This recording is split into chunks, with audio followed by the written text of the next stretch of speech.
Computer. Okay, meeting's now live on Facebook. My name's Graham from Tri Coaching Partnership. This is Lou Walsh, or Louise Walsh as she is today, because that's how she's named herself. Hi Lou, can you introduce yourself and tell us a little bit about your life journey? Oh my goodness, how long have I got? This is really strange. I feel quite nervous, and I don't normally get nervous at these type of things, but hey, let me waffle on and I'm sure I'll get into my flow. So I'm Louise Walsh, Lou Walsh, as many people know me within the industry. I have been an instructor for about 11-ish years now, I think, something like that. I still feel quite new. Have I been an instructor too long to say I still feel new? But before I was an instructor, I was a midwife. I know many people who are watching probably know that. So that was my kind of journey. I was a midwife before I was a driving instructor. I did that for about 17 years, and now I teach my babies to drive. And I would say certainly up until recently, probably 60% of the pupils that I teach, I delivered, which is a great, I know, it's just fantastic, and a great long-term business plan, of course, as well. Yes. So yeah, massive privilege there to do that. So trained and then qualified about 11 years ago. Okay, so you can mention him, yeah? Tell us about your qualification process. Okay, so I did what many people did, which is Google trained to be a driving instructor, came up with the first people on the list, didn't do massive amounts of research, but got sold the dream, paid my significant amount of money to these people, got 3/4 of the way through the training, Graham, and thought, this isn't making sense. I don't get it. Is it me? But it just so happened that during the Part 3 training, the company that I used doubled up on instructors, or PDIs, and so I had another PDI who was doing some training with me. And it was during one of these sessions that this PDI said to me, have you come across this website? And this website has got a man on it who has watched over 800 Part 3s. He will tell you exactly what you need to do to pass the Part 3 as it then stood, the preset tests. Go and watch these videos. So I subscribed to the website. I watched probably 16 hours a day, every day for about 10 weeks, like I know many people do, and passed my Part 3 on a first attempt. Sorry, look, we sit for conference. Not at all, my God, not at all. I was totally just watching this man, watching God, do his stuff and just absorbing it all in. And during my Part 3, just remember hearing the voice and just basically metamorphosizing into everything I'd just watched and playing that part, if you like. Yeah. So passed my Part 3 on my first attempt, put the lid of the laptop down and thought I never have to listen to that bloody man ever again. And then I married him. And I'm married to Blaine, and I know that driving instructors who perhaps are watching this, who've been driving instructors for a number of years, may have also done the same and watched hours and hours of videos. He's on my list, by the way. Tell him he's on my list. He's not forgotten. Ladies first. Okay. Ladies first. Oh, he'll be delighted, I'm sure. Yeah, I know he will. So that was kind of my entry into this. I kind of met Blaine a couple of months after I qualified at a forum meet. Had just as much bravery to curtsy and say thank you very much for helping me and all that kind of stuff. Said nothing else to this man at this forum meet. But he says that he was at the forum meeting and he knew he was going to marry me. Ooh. Yes, and I was then wooed and pursued. So there we go. Wow. Yeah. So, look, you qualified, Lou, 11 years ago. So there's a bit of a journey between there and now, isn't there? Yeah. Mm-hmm. So tell me a bit about that journey. So the journey, I guess, started at the point where I knew I was going to spend the rest of my life with Blaine. And of course, if Blaine was going to continue to run an online resource that's at the forefront of the profession and gives people the up-to-date and accurate information, we needed to move with the times. And you will know, Graham, as well as everyone else that's watching this, has been in the profession for a while, about 11 years ago, there was lots of talk about the changes to the style. So the traditional methods were being questioned, client-centered learning and coaching was being talked about, bandied around, lots of headless chicken kind of stuff going on. Now, I knew that if we were going to continue to run a service that was going to be able to be moving with the times, we needed to know what we were talking about. And if I'm absolutely honest, and I say this to driving instructors when I do workshops, is that I listened to the stuff, I listened to the coaching, I listened to the client-centered learning arguments, and I honestly thought, excuse my language, what a load of crap. Honestly, what do you mean we have to ask them what they want to do? You know, but for goodness sake, where is the logic in that? Yeah. But if I was going to help run a website that was at the forefront of training, if I was going to stand in front of driving instructors and tell them all it is a load of crap, I needed to be qualified. So I was qualified to tell everybody it's a load of crap. So I went off and got myself qualified. So this was within 3 months of passing my part 3, I guess, and my green badge was still wet in the window. I went off and did the University of East London postgraduate course in coaching for driver education, which I think I'm right in saying that, Graham, that you did and Sue did. Yeah, I went back. Sorry, I went back for my sins and did more. I did evidence-based coaching and another one on top of that. Yeah. Mm-hmm. So. But that course 10-ish years ago, or however long ago was now, was only run 3 times. I think there was 25 of us that did it, something like that. And I guess that was looked at being the mothership of the information, so that those of us that were on it were able to disseminate that. So hence your BTECs, hence Jed and Claire's book. So that has come from that. Hence our workshops and video sites. So there were little pools of us that then went off and took this information. And I guess it was within the first few minutes of doing that course that I had the first of one of many, many light bulb moments and realised that there might just be something in it. And I think that from that moment onwards, I just progressed. I took on the standards check as my baby first, because for a while, of course, the part 3 continued to be Blaine's baby, the old, more traditional style. So Blaine carried on doing that. So we have this kind of in-house joke that says Blaine trains people how to become an instructor, and then I train them how to do it properly. Yeah. So so I took on the standards check. I guess I made the 17 competencies just familiar in my specialist subject, and of course from then, when the part 3 changed to the current system that it is now, I just adopted that as well, and I get it, and I love it, and I work it, and I talk it, and I use it, and I feel like I know it, and I know it well enough to justify it. And so that's the journey. That's where I am now, meaning that although I still teach pupils, because for me, I think that is where I get my inspiration. That's where I get my ideas. That's where I get my stories. I love their brains. I love how they work. That's how I practice what I preach, is my pupils. And I will always continue to have 1 or 2 pupils. I quite often have more pupils than I want, but I will always do that. And Blaine does the same. Blaine also has pupils. But I would probably suggest that maybe 70, 80, maybe 8% more of my work is now instructor training, be it part 3 or be it standards check. Yeah, no, I understand it. I mean, I still keep my hand in. I don't do learners unless someone asks me to do a demonstration, which happens occasionally. But I'm still teaching on the road, advanced driving techniques and occupational road risk, and coaching in coaching for driver development. I just not doing learners, but then you can take a full license holder, can't you, for a standards check? I never understand why people have never taught who go, I'll take a full license holder, and then have never taught one before in their lives. And I just think, they are a whole different beast. Yes. Whole different beast. So you were a midwife, and then you became a driving instructor. Okay. So what attracted you to the industry? Do you know, Graham, I've had 3 dream jobs.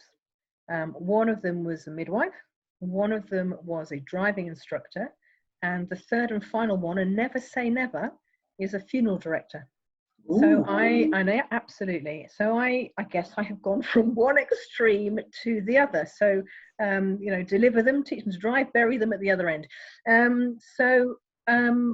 In terms of what attracted me, I wouldn't say that I was attracted. I was absolutely called. This is something that I cannot explain. It is just a need to do because I need to do it. And so I did, and I have done with the other 2 dream jobs.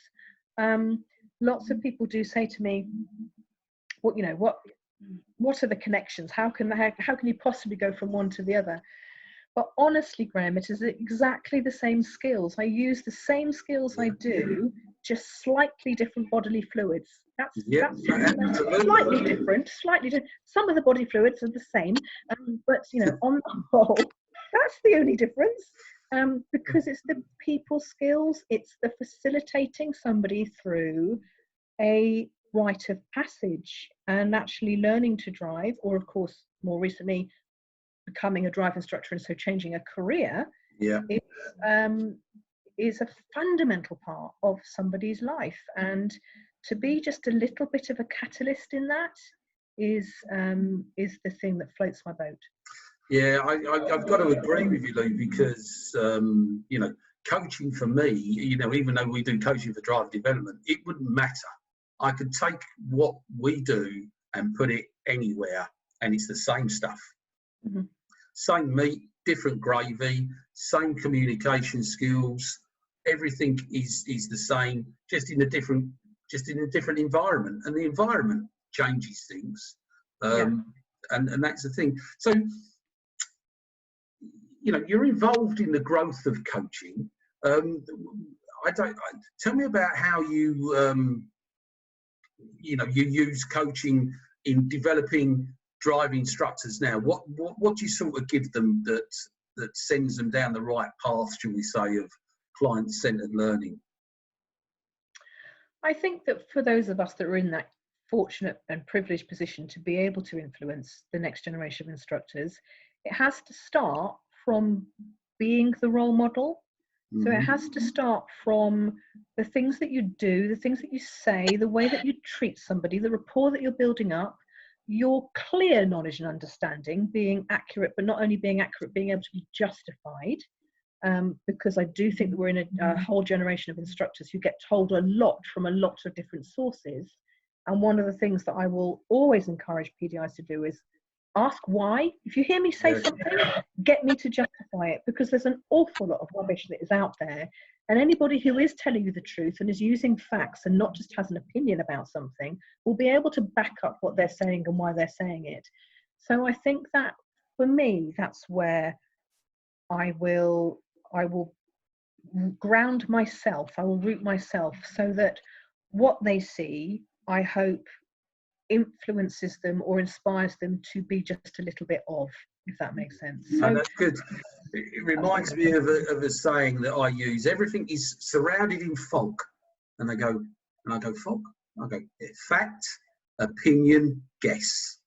And that everything, you know, if you go to social media land, you've got to be able to challenge it and ask why, because which one is it? Yeah, absolutely. You know? And the one thing I hear that is possibly one of the most frustrating things that I hear is when I ask a PDI, so when I challenge a PDI as to what they are saying and why they're saying it, the answer is because my trainer told me. And that is just never a good enough reason. You know, if your trainer told you, why did your trainer tell you? It's the why, it's the becauses, it's the digging deeper to get to the fundamental bits, the getting the brain to start working. You should never just do something because someone told you to do it. There should be a reason so that you can own it, so that you can buy into it. Yeah, I think that's one of the annoying qualities. Yeah. So why? Tell me. Okay. So where did I mean, you know, you've said this. where did you get that from? And it's not because I want to upset the person, actually. It's because I'm interested. I didn't know that. Justify it.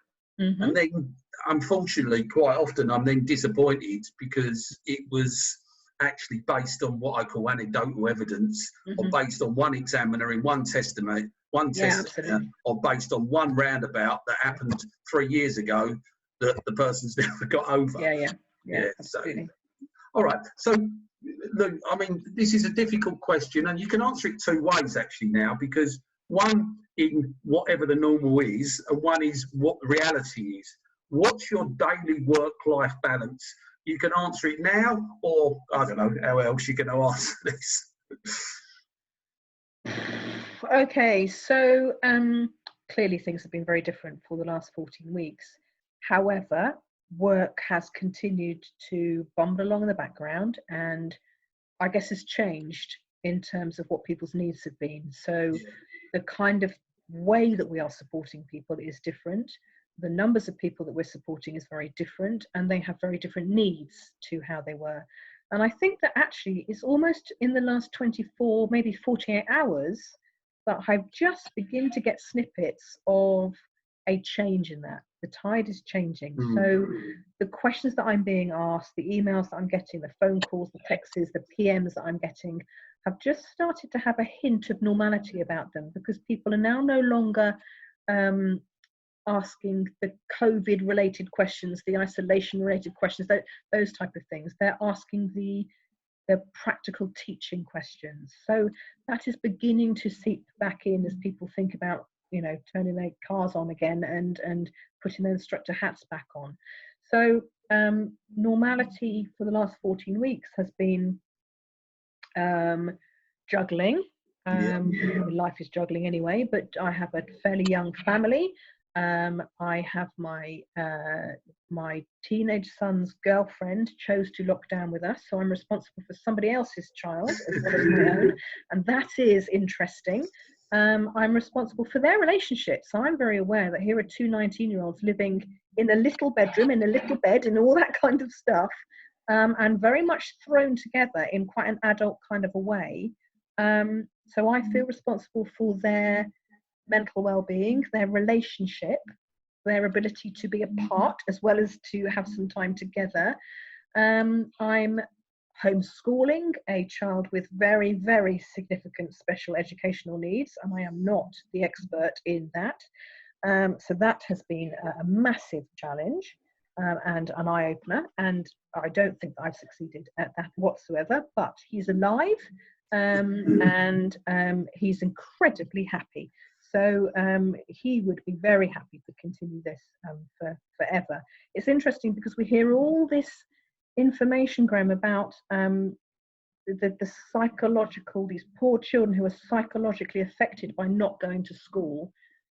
Nobody talks about the psychological effect of children who have to go to school, you know, and who actually have thrived for the last 14 weeks.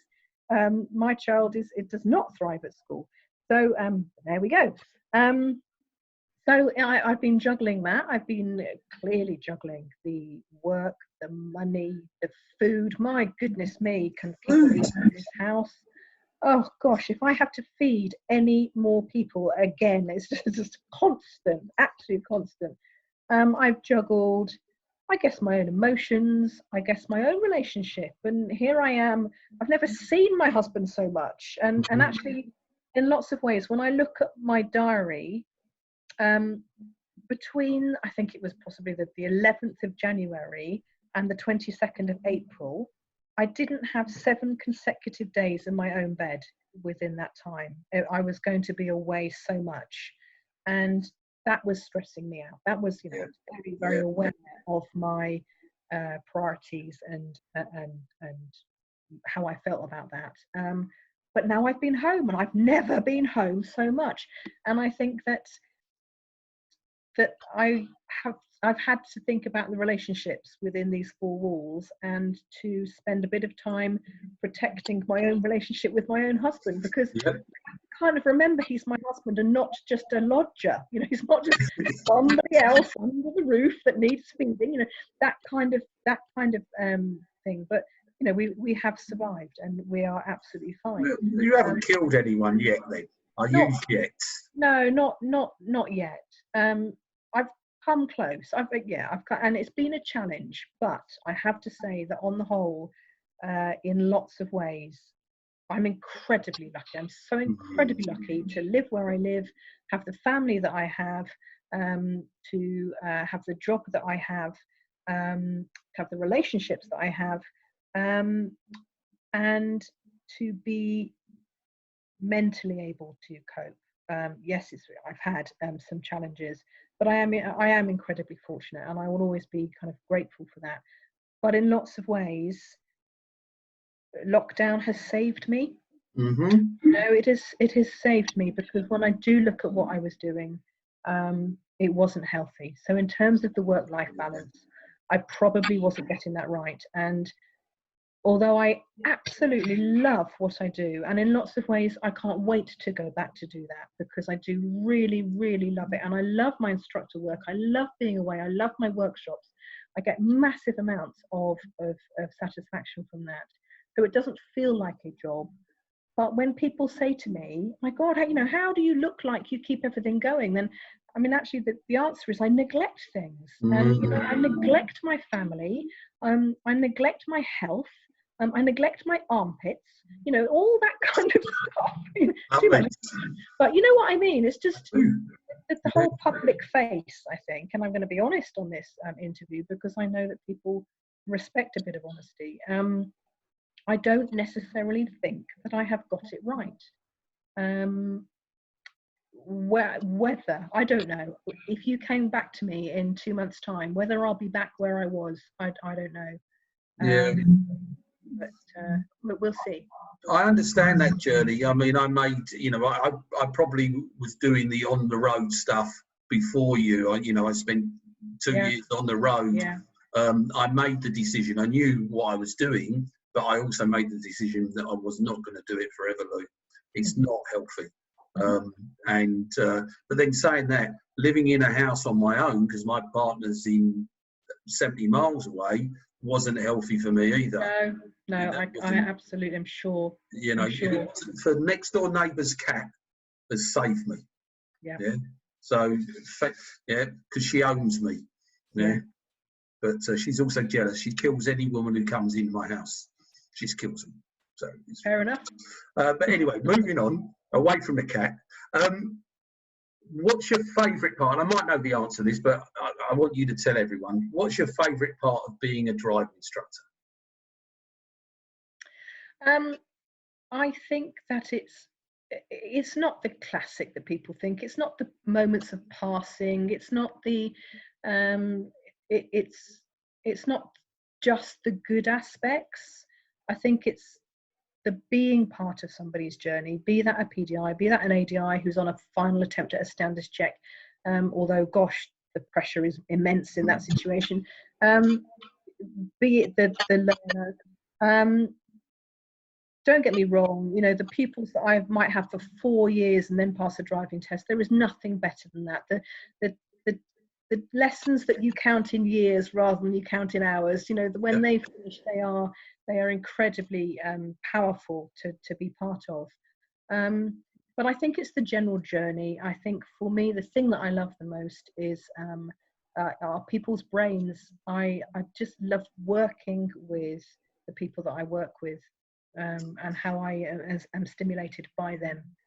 Okay, now I can understand that. I just bought a £1,000 book on psychology, a £1,000 page book on, oh no, not £1,000, 1,000 pages, on psychology, which is the same for which you would study if you're going to do your masters. And I just think, why do I do this thing? You know, and then I read it, and I think, because it is that, you know, the satisfaction is that relationship in the human behaviour and the fascination about what goes on up here. I think it's absolutely fascinating. So I want to switch things a little bit because I want to know, actually, because this must be a challenge for you, the big learner relay. I mean, I mean, I don't know. What are you allowed to say? I mean, what I don't. Okay, so the Big Learner Relay, I guess the only thing that I can say is that there will be some more news next week. So Okay, I won't preempt that because otherwise Facebook will just go wild. But I will have some news next week. So next week, for those people who are perhaps listening who are new to the industry or have been hidden away from the Big Learner Relay from the last 6 years, I'll give some information about what that all is about, and of course what it might look like this year. But yes, of course that is going to be a challenge. Yes, there are some things in the pipeline. Yes, there will be things happening. That's good to know. That's good to know. So then I want to go all the way back to the beginning. Where did you get this stupid idea from, Lou Walsh? Yeah. Okay, so it was, my gosh, how many years ago? I might have to ask Blaine to just work out how many years. What year is this? Is this our 7th year? Oh my gosh, this might be, I think I'm right in saying this is our 7th year of the Big Learner Relay. So this would have been 8 years ago while watching Children in Need. So in November, sitting on the sofa, watching Children in Need and watching all these people do wonderful things to raise money for Children in Need. And I just said to Blaine, why aren't driving instructors doing something for Children in Need? There's 40,000 of us. We could make a massive difference.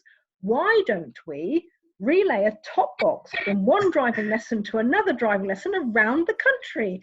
And Blaine just looked at me and went, oh God, because he knew that was it. I was off. I was already. So I thought that this will be brilliant. We only need maybe 15, 20 driving instructors. If we all do, 100 miles each, that will be absolutely fine. So that night, Children in Need night, I posted it on Facebook, and I said, I've got this idea, to relay a top box for Children in need about 20 people from around the country. And I had 650 volunteers in 24 hours. It went crazy. So there was born the Big Learner Relay. So we then spent that year planning it, and the following November, we relayed the top box. For those of you that don't know, over 14 days, 3,500 miles across England, Northern Ireland, Scotland, Wales and Jersey. A Children in Need top box with our spotty L and a Pudsey on it gets passed from one instructor and people who drive it like a baton from one town to the next town, who pass it on to the next instructor and people who pass it on, 3,500 miles across the country. And what's the grand total so far, adding it all up, roughly? We are 490,000-ish pounds, I think. Well done. That's good. So my next question then is, and I don't know the answer to this because you can go lifetime. I'll let you go lifetime with this, but it can't include having children. Okay. What do you see as your greatest success? I looked at this question, Graham, when you sent it. I thought, oh God, please don't ask me that one, because I don't know whether I've got anything profound to say. My greatest success, I think that I have survived relatively intact some fairly challenging times in my life, and perhaps not only survived but come out with some skills that have done me justice and made me who I am. Okay. So just to give you one example, I know you said not to mention my children, but because it almost goes without saying, doesn't it, that our children are our greatest achievements, etc., and we learn so much from our children. But I was in that very sad club of people who lost a child, and my child, who would have been 21 in a few days' time, has taught me more than my children who are alive. Does that make sense? Okay. So yeah, no. The challenges and who I am from that have given me the huge skills to be who I am, and I bring that into my life. I guess on another fairly personal level, I haven't had a drink for, what are we, 13 years plus, for various reasons. And I guess my journey through sobriety has also given me a strength in my recovery that I use the skills of for everything. Okay. Yeah. Hats off, Luke, because sobriety, yeah, for me, tough one. Yeah, I do days. I go, yes, I haven't had a drink for 3 days. Get in there. So hats off to that. You touched on something there really about learning, and you know, what do you feel about continued professional development? And I suppose really, let's come to this industry, how important it is to this industry, and how you know, what we should be doing really. I think, you know, in lots of ways, I'm very fortunate because I'm married to my CPD. So, you know, that we eat it, we live it, we breathe it, we talk it. It's just continuous. But I guess what's continuous is having somebody in my life that is constantly questioning me, and I'm questioning him. So our CPD is just part of what we do on an everyday basis. If you want to put some formality to it in terms of courses or research or books or videos or whatever it is that people choose to do, I think that anything that makes you think and anything that puts you back into the role of a learner is incredibly important. And one of the things that I make a point of doing is searching out my CPD out of the industry. So every year I will make sure that I have enrolled myself on a course that is not related to driving instruction. So I've done stand-up comedy courses. I've done my diving, as in Tom Daly coaching diving course. I've done an acting course. I've done a photography course. I just make sure that I go and do something that puts me in the role of the learner. But I guess possibly just as importantly, I go because I'm fascinated by being coached by somebody else. And I'm looking for the tools and techniques they use that I can either recognize and think are ones that I want to take on myself, or think, my God, don't ever do that, Louise. That was awful, you know? Because I think we can learn just as much from poor examples of being taught. No, I agree. I mean, you know, when I became an ADI, which is 26 years ago, and I worked with people who've been in the industry, make me feel young, Lou. Yeah, because a couple of ladies have been doing it for half a century now, I like. But I committed to doing one piece of CPD a year for the life of being an ADI, and sometimes I've done more. But all of a sudden, someone said to me the other day, "Oh, send me your CV, Graham." I said, they went, "That's impressive. How do you manage all that?" And I thought, well, I just did one thing. It adds up. Yeah. And I think it's that I want to be a learner. So your shirt's not as good as mine, Blaine. I'm just creeping in the back. The reason he's appeared in the screen is because I've lost you, but you can clearly see me. So he's just doing some technical button pressing. So there we go. Yeah, we're back. So. Well done, Blaine. Yeah, I'm here again. Okay. So yeah, no, I agree. Look, I'm going to ask you some other questions, maybe a bit about away from things. What car do you drive? I drive a Suzuki Swift called Kiki. She's okay. Kiki the Suzuki. Yes, not that I've driven her for a while, of course, but she's out there waiting for me. What colour is it? She's red.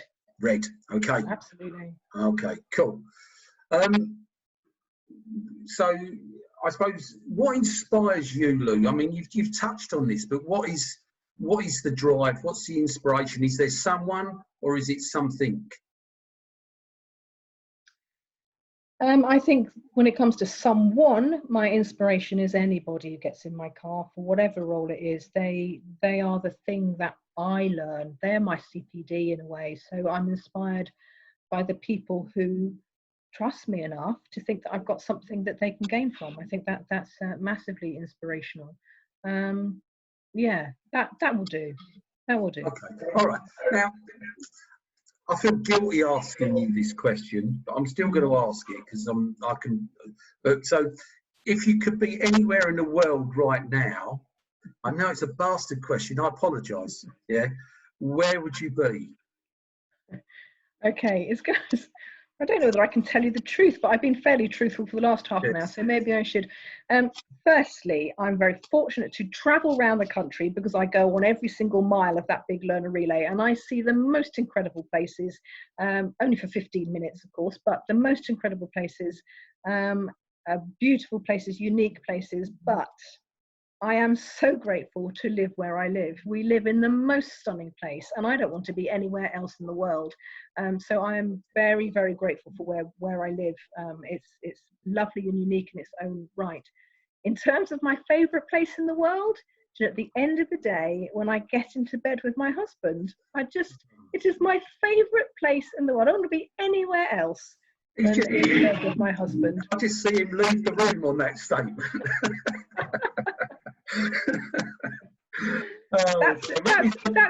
It's my comfort blanket, Graham. It's just the normality. Nice. It's my rock. It's the, and if it wasn't for him, I wouldn't be able to do what I do. And he absolutely keeps this household together, and he keeps me together, and all that kind of stuff. And he allows me to be what I am and who I am. Okay.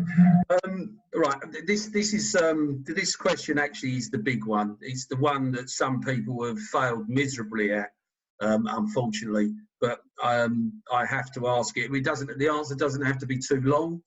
In fact, the quicker the better. So, how do you think I rate as an interviewer? I saw that question as well, and I thought, that's tongue-in-cheek. I think it's great, Graham, because you allow people to just be themselves and to own their answers and have a chat, and that's what I'm all about. What comes out of my mouth is me, and you've allowed that to happen, so you are a great facilitator. Thank you. Okay, we're moving on now. What would you say to those who want to become a driving instructor? Because we're coming out of this now, and I think there is, if things go well, I think there is great opportunities. But so for those who are coming into the industry thinking about it, what would you say to them now? Because I'm quite enthusiastic, but I'd like somebody else's opinion. I think that we are in a very unique time as an industry. I think that could be exciting as well. I think that there are lots of good and happy and positive things that are going on. Some things might have been put on hold for a little while, but they are certainly going to come back and flourish, I have no doubt. So I think that it's a very interesting time to become a driving instructor.